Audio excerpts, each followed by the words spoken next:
আমরা খুব পরিষ্কার করে বলেছি যে বাংলাদেশের জনগণ কাছে যেটা গ্রহণযোগ্য সেই বিষয়গুলি করা দরকার। আরেকটা বিষয় অত্যন্ত জরুরি আমরা বলেছি, জোর দিয়ে বলেছি যে নির্বাচনের কোনো বিকল্প নেই, কারণ নির্বাচনের মধ্য দিয়ে আমাদেরকে গণতন্ত্রে যেতে হবে। সেটাই হচ্ছে গেটওয়ে টু ডেমোক্রেসি। এই ডেমোক্রেসি ছাড়া আমরা মনে করি না যে আর কোনো সিস্টেম আছে যে সিস্টেম জনগণের কল্যাণ করতে পারে। কিন্তু আজকে নতুন করে ষড়যন্ত্র শুরু হয়েছে যেন এই প্রক্রিয়া পিছিয়ে যায়, বিলম্বিত হয়, অন্য কাউকে সাহায্য করা যায় এবং দেশে একটা নৈরাজ্য সৃষ্টি করা যায়, সেই কাজগুলো আজকে শুরু হয়েছে বন্ধুগণ। আপনারা নিশ্চয়ই লক্ষ্য করেছেন সোশ্যাল মিডিয়াতে কিছু নতুন নতুন আমি বলি কুতুব আবির্ভূত হয়েছে। তারা বাংলাদেশকে কোথায় নিয়ে যেতে চায় আমি জানি না। তাদের ভাষা, তাদের বাক্য, তাদের কথা, তাদের বক্তব্য সম্পূর্ণ বাংলাদেশকে একটা নৈরাজ্যের দিকে নিয়ে যেতে চায়, তারা গণতন্ত্রের দিকে নিতে চায় না বন্ধুগণ। আজকে আমাদেরকে সজাগ থাকতে হবে, সতর্ক থাকতে হবে, কারণ এই বিএনপি একমাত্র দল যে প্রতিবার প্রতি বিপদে আপদে এই দেশের তারা রুখে দাঁড়িয়েছে, তারা এই সবসময় আপনারা সেই রক্ষা করেছে বিপদ থেকে। বিএনপি সেই দল যারা আজকে বাংলাদেশকে সমস্ত তার সংকট থেকে উদ্ধার করেছে।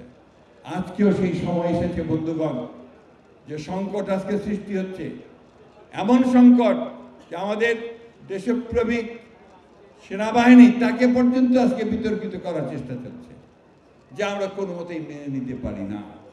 যারা আমাদের দেশকে রক্ষা করে, যারা সংকটের সময় আমাদের পাশে এসে দাঁড়ায়, তাদেরকে আমরা কখনোই বিতর্কিত হতে দিতে পারি না। আমরা অবশ্যই 2024 সালের যারা প্রাণ দিয়েছেন, যারা শহীদ হয়েছেন, তাদের প্রতি আমাদের গভীর শ্রদ্ধা আমরা জানাই, সবসময় জানাই। আহত হয়েছেন তাদের প্রতি আমাদের সমবেদনা আমরা জানাই। এবং সেই আন্দোলনে আমাদেরও প্রায় 800-র মতো ছাত্র যুবক তারাও শহীদ হয়েছেন। 15 বছর আমরা লড়াই করেছি। আমাদের নেতা কর্মীরা কেউ বাড়িতে ঘুমোতে পারেনি। 60 লক্ষ মানুষের বিরুদ্ধে মিথ্যা মামলা হয়েছে। আমাদের ছেলেরা এখনো তারা মোটর সাইকেল চালায়, হকারি করে, এখনো করে। বন্ধুগণ, এরপরেও আমাদেরকে শুনতে হয় যে বিএনপি কি করেছে। বিএনপি তো শুরু করেছে, বিএনপি তো এত ত্যাগ স্বীকার করেছে, বিএনপি তো ভিত্তি তৈরি করেছে। আজকে হঠাৎ করে একটা বিপ্লব ঘটেনি, বিপ্লবের ভিত্তি তৈরি করা হয়েছে বন্ধুগণ। সেই বিপ্লবের ভিত্তি তৈরি করেছে বিএনপি। তাই বন্ধুগণ, আপনাদের মন ছোট করার কোনো কারণ নেই। সব সময় বুক উঁচু করে বেড়াবেন যে এই বিপ্লব, এই পরিবর্তনের আপনারাই হচ্ছেন হোতা, আপনারাই হচ্ছেন সামনের দিকে এগিয়ে যাবেন। আরেকটা কথা অত্যন্ত মনোযোগ দিয়ে শুনবেন এবং অত্যন্ত ভালোভাবে শুনবেন।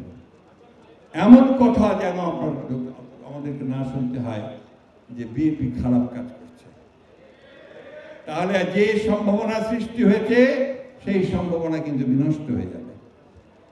এখানে ঢাকার নেতারা আছেন, ঢাকার বিভিন্ন দেশের নেতারা আছেন, আপনারা আপনাদের নেতৃবৃন্দকে সবাইকে নিয়ে এই বিষয়গুলো আপনারা সব সময় খেয়াল করবেন। আর মনে রাখবেন, আপনাদের উপর নির্ভর করছে ভবিষ্যৎ বাংলাদেশ, আপনাদের উপর নির্ভর করছে ভবিষ্যৎ গণতান্ত্রিক বাংলাদেশ, আপনাদের উপর নির্ভর করছে ভবিষ্যতের বৈষম্য বিরোধী বাংলাদেশ। যারা 100 গাড়ি নিয়ে ইলেকশন ক্যাম্পেইন করতে যায়, তারা কি করবে সেটা আমরা ভালো বুঝি। বিএনপি জনগণের সঙ্গে আছে, অতীতে ছিল, থাকবে, এবং বিএনপি অবশ্যই তারা জয়যুক্ত হবে ইনশাআল্লাহ।